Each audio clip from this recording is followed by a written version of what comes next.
Pozdrav svima mojim dragim maturantima. Zadatak 20. Da se svako od vas seti. Došla 3 supermena i sada će gledaju jedan drugog i hoće da se malo uporede. Da se vidi ko je veći. I pristupimo našoj matematičkoj sreći da ovaj zadatak uradimo i rešenje posadimo. Dobro ekipa, setite se ko je vaš najbolji drug, trigonometrijski krug.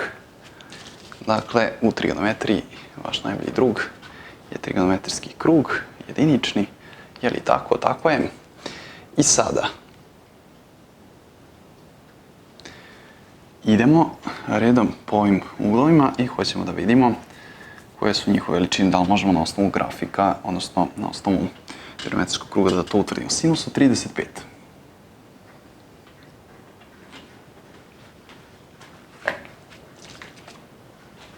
Ok, to je ovoliko. Ok, znači to je sinus od 35. Kotangens od 50. Pazite, kotangens od 50. Sad tangens, pričao sam da se nalazi ovde, ali kotangens se nalazi ovde. Ok. I, znači, njegova veličina je ovoliko. Dobro. Dobro.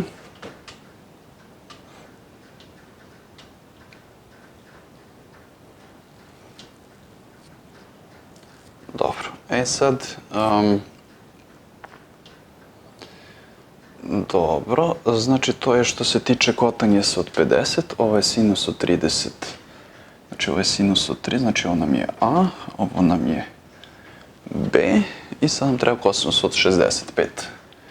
Kosinus od 65, znači 60 nam je ovde, znači ovde nam je negdje kosinus od 65. Dobro.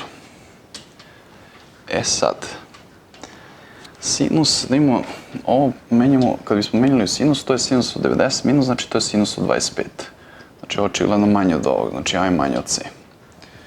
Ok, znači, to je A je veće od C, izvinjam se. A je veće od C, a šta je sa B? B mi izgleda najveći. Znači to je veće od B. Dobro, ok, znači B, A, C, to je poredak. Poredak. Da vidimo, kaže pod E. B najveće, A je drugo i C je poslednje. Dobro.